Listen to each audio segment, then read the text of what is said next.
So this example here very similar to the previous example where displacement is the 32-bit, and the difference really is that just 1 byte displacement or 32-bit or 4-byte size displacement is placed over there.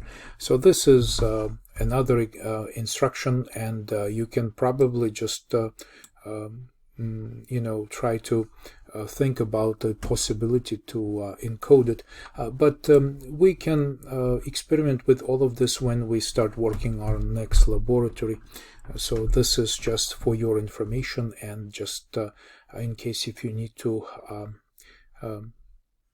be able to decode format like this, this could be helpful. The next few slides indicate the usage of scaled index byte that we discussed earlier in our videos, and we will have a chance to talk about this when we talk about arrays and the laboratory exercise related to arrays. So I'm just going to skip over these different examples of scaling by 1 or by 4, and this is an example of an immediate value stored in the instruction, and these are some notes for you to read. I'm not going to read these notes aloud. This is just a set of information that you can use for your reference. So this handout is for both presentation and generally a reference. Immediate values we will be able to again see in our upcoming laboratory. So this is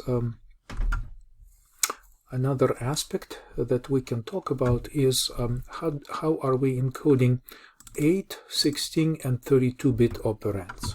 So let's take an example here,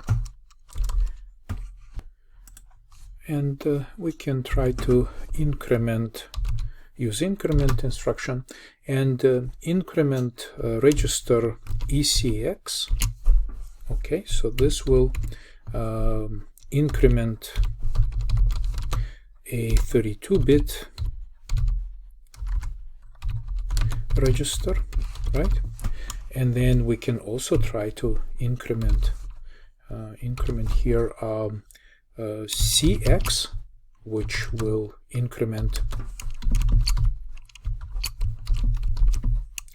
a 16-bit register, and finally we can increment CL, which is the lowest part of it, and this will be an 8-bit register.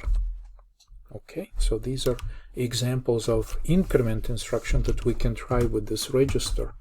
Of course, this register is ECX is 32-bit, so it's if this is the register ECX and we're incrementing the entire register, of course the whole register will be incremented by 1. If we specify CX, only half of it, the 16-bit, the lower 16-bit will be incremented right here, right? So this lower part of this register will be incremented plus like this. And finally, if we say CL, it's the lowest part of the CX, the rightmost byte of ECX, which is all 32-bit. So this is register CL. So let's just clear this up and indicate one more time the differences here. And so we divide it like this, and this whole thing is ECX, right? So this is the 32-bit. CX begins right here, and it's this size, CX. And these two registers, CL is the lowest part of this ECX, and CH is the higher part of the 16-bit. So these are all addressable parts of 32-bit register. And C, of course, stands for counter. The initial naming for using the suffix C is for the counter. So because it's the counter, if build the program, right, and then we can start another debugging session right here. Okay, and if we look at the disassembly,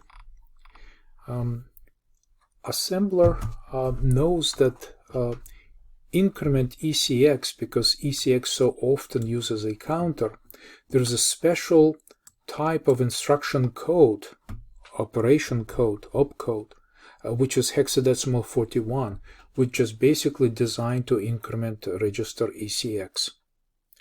And then what's interesting also, that when we want to increment register CX, which is the 16-bit size, the opcode uses special prefix in front of 16-bit mode instructions, which is hexadecimal 66. So it's just the same instruction, 41, this is the opcode, and this is the prefix byte, which is optional, and this is how assembler switches from 32-bit mode to 16-bit mode by using this prefix.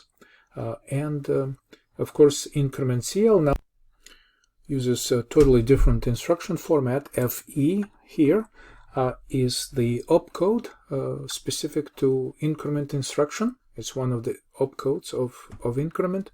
And C1 is the mode reg RM byte, where the register field is used to indicate which of the 8-bit registers we are using to increment. And the switch between 8-bit and 32-bit modes is done by the size bit in the opcode. Oftentimes it's the way it's done. And once again, the switch to 16-bit operand is done through this 66 hexadecimal prefix byte. So this is how all three instructions, which are pretty close, using different types of encodings here. In overall, there are some other instruction prefix bytes where I present them to you here just for your reference. And all of these prefixes may play different roles in the mode of instruction. For example, locking mechanisms allows to synchronize multiple threads of execution by locking specific memory location. String manipulation allows us to copy strings of bytes from one memory location to another memory location, and they're simply repetition bytes. Segment override is used by operating system to manipulate the segments, and this is the prefix byte that we just used to change the size from 32-bit to 16-bit, and there's also address switch from 32-bit to 16-bit.